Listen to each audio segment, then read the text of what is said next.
ਪਾਕਿਸਤਾਨ 'ਚ ਪੰਜਾਬੀ ਕੌਮਪ੍ਰਸਤਾਂ ਦੇ ਸਭ ਤੋਂ ਵੱਡੇ ਨੈਟਵਰਕ ਪੰਜਾਬੀ ਨੈਸ਼ਨਲਿਸਟ ਫੋਰਮ ਵੱਲੋਂ जी आया पंजाबी कौम की बर्बादी की वजह पंजाबी दानिशवर ने पंजाबी कौम की बरादरी की वजह सियासतदान सरकारी अफसरान फौजी सहाफ़ी सनतकार ताजर जमींदार डॉक्टर इंजीनियर वकील बैंकर या अवाम नहीं बल्कि पंजाबी दानिशवर ने। पंजाबी दानिशवर 7 दिहाइयां तो पंजाबियों नूं नज़रिए पाकिस्तान के बजाय दो कौमी नज़रिए की जाग लाते आ रहे हैं। पंजाबियों नूं पंजाबी कौम की बजाय पाकिस्तानी कौम बनाने च लगे रहते हैं।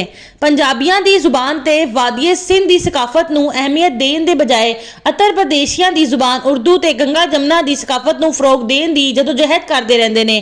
पंजाबियों का ध्यान पंजाब की इंतजामी बेहतरी ते इकतसादी तरक्की के बजाय छोटे सूबियां की इंतजामी बेहतरी ते इकतसादी तरक्की वाल दवांदे रहते हैं।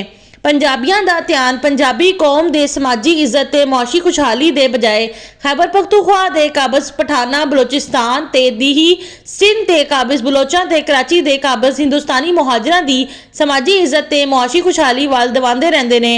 बल्कि वादिए सिंध की जमीन ते कायम मुल्क पाकिस्तान की असल कौमां स्मार्ट बराहवी गिलगिती बल्तिस्तानी कोहिस्तानी चित्राली स्वाति राजस्थानी गुजराती की समाजी इज्जत ते मुआशी खुशहाली नूं भी नज़रअंदाज करते रहते हैं। दरअसल किसी भी कौम लई दानिशवर इंज ही हुंदा है जिवें दुध लई जाग। सियासतदान सरकारी अफसरान फौजी सहाफ़ी सनतकार ताजिर जमींदार डॉक्टर इंजीनियर वकील बैंकर दुध च मक्खन की तरह हुंदे ने। आवाम की मिसाल लस्सी वर्गी हुंदी है। मक्खन ते लस्सी का चंगा या मंदा होण दा दारोमदार चंगे जाग ते हुंदा है।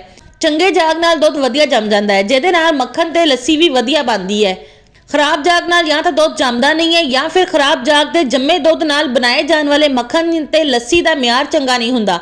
इसलिए पंजाबी दानिशवरां दे म्यार नूं बेहतर किते बगैर ना दे पंजाबी सियासतदानां सरकारी अफसरान फौजियां सहाफियां सनतकारां ताजरां जमींदारां डॉक्टरां इंजीनियरां वकीलां बैंकरां दे म्यार नूं बेहतर किया जा सकता है ते ना ही पंजाबी कौम नूं बर्बादी चों कढिया जा सकता है।